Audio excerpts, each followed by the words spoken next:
So we've been filming for RunLab for a couple of months now, and honestly, a lot of my time with Vlad has looked like this.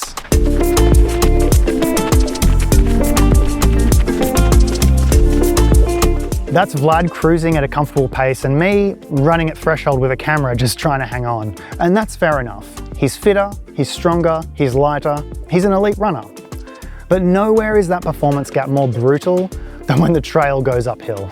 More than once, he's actually dropped me on climbs, and remember, I'm just chasing him for a few short sections of his longer runs. I'm expecting Vlad any second, but I'm hoping he's not going to be too quick.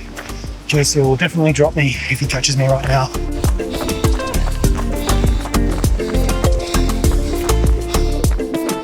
So it got me wondering, is it just fitness, or is there more going on?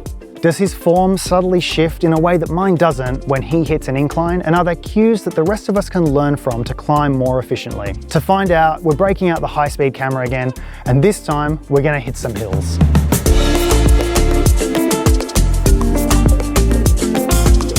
So here's the plan. We're each doing a hill repeat session, 8 by roughly 200 meters on an incline that's steep, but still runnable. About 10 meters from the top, we'll have our high-speed camera set up to capture our form on every rep. To start, I'll try the first couple reps at Vlad's pace so you can see how my form looks when I'm pushing hard just to keep up. Then we'll both drop back to our own comfortable race effort, the kind of pace we'd hold for a short 5 or 10K trail race with undulating hills. And for the final rep, we'll add a twist. After a longer recovery, Vlad's going to give me a couple of quick pointers based on what he can see at the time to see if I can make any simple adjustments to my form to climb more efficiently. Then we'll sit down, review the footage, and get Vlad's expert take on what's going on and how the rest of us can learn to climb just like he does. It's raining.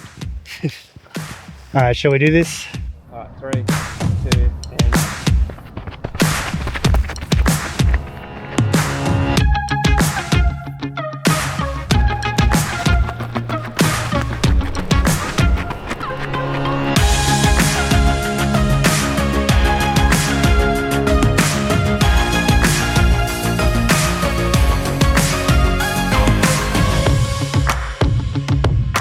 All right, back here again, mate. Let's have a look at the footage. First, let's check out side by side, us running at the same speed. What do you see here? First things that we can see is that your stride is longer than mine. That's really interesting because, you know, when we did the test at the track last week, you know, your strides were much longer than mine. But here, you know, we're running the same pace, but now my strides are longer than yours, but you're clearly going to move up this hill, you know, much more efficiently than me. I see it all the time, actually. The tendency is to try and get up the hill as fast as you can. You just like taking these massive strides, but when you run a hill, you've got to run differently. Hence the reason why my strides are going to be shorter, because to be able to tap up that hill consistently, and let's face it, you know, we're doing short hill reps. Sometimes in races, road races, trail running races, you know, the hills can be going for a kilometre or more. So it makes a massive difference to your energy expenditure, how you get up that hill. Yeah, it kind of reminds me a little bit of cycling, where if you're going up an incline, you're going to switch to the smallest gear at the front and you're going to, you know, kind of spin a lot faster. Yeah, absolutely. Same principle. And so on ground contact time as well, like obviously we're trying to hit the same pace here. My foot stays on the ground for a lot longer.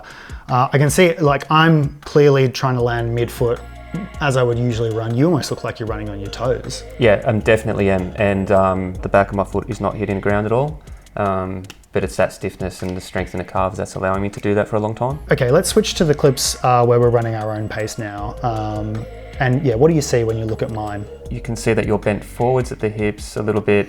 You're looking down and you're still striding longer. Yeah, you're talking about me looking down, like, you know, sometimes when I'm doing a hill effort, you know, I'm kind of looking down so I don't have to look at how much further I have to go. Like, is it just about breathing, or is there anything more to like why we look up towards the top of the hill? There is more to it. We'll talk about that in a minute, but it's mainly about breathing. Yeah, the reason why you don't want to like collapse into the hill is so that you can get your breath in, but also be able to lift your legs up. Kind of if you're like bent down, it's like a little bit hard to lift your legs up, and we are obviously trying to lift them up to like run up this hill.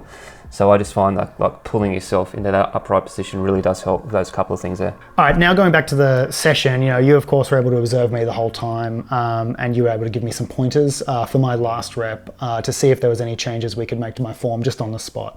So let's roll that clip. All right, mate, we've done 7 reps. I'm pretty cooked. You've been watching me the whole time. Is there anything you see instantly that I can fix and on this last rep, have a go at making better? I think just try not to collapse into the hill. Try and stay a little bit tall. Okay, use your arms, a little bit more drive, a bit more even power. Shorten your steps a little bit if you can. Best way to think about it is imagine yourself being kind of pulled from the top. Stay really tall through the body, and that should help with your breathing as well. Okay, all right, let's give it a go.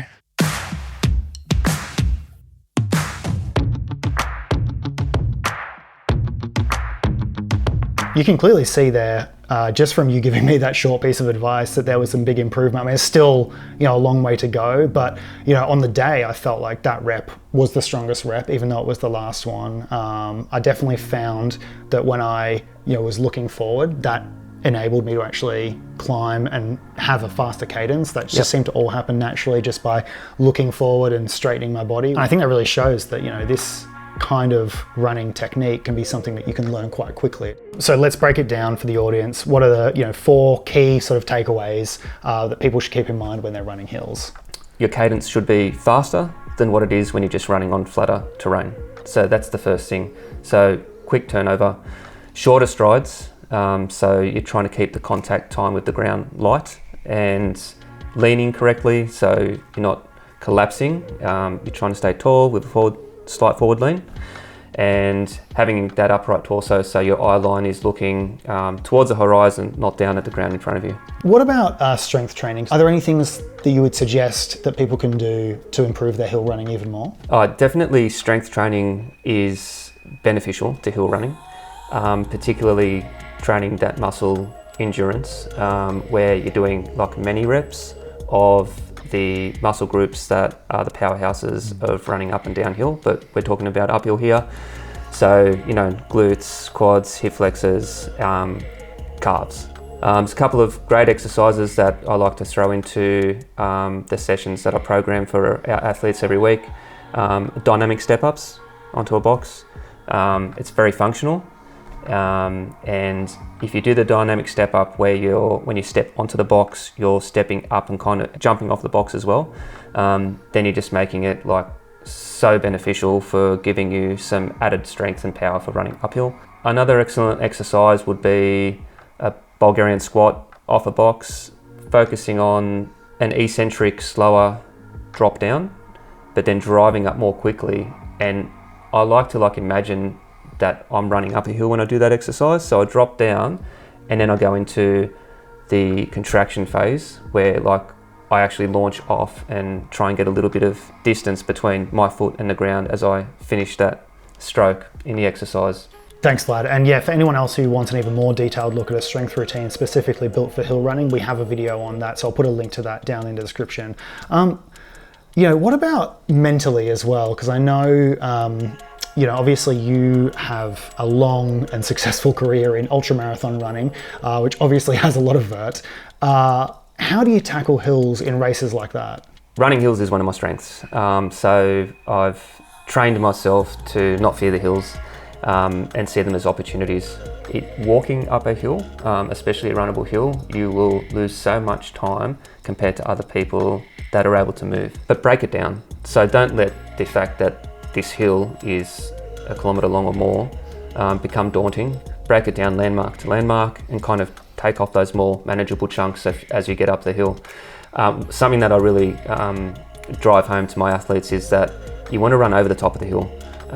It's because it's at the top of the hill that most people in the race are going to reward themselves because of the effort and walk, or recover at least if you've had to walk up a really steep hill, which happens. But in those runnable hills and with good form, when you get to the top, just accelerate over the top of it. And a lot of time it's then going to flat or downhill and you're recovering then and there. And you're making so much more time up very quickly on your competitors, as opposed to if you get to the top and you're like, I just need to have a little bit of a breather. You'll recover very quickly by moving on the other side. Cool. Well, if you have any comments, any questions related to anything to do with running, please drop them down below. We'll try our best to answer them. But until next time, enjoy your running. Yeah, thank you.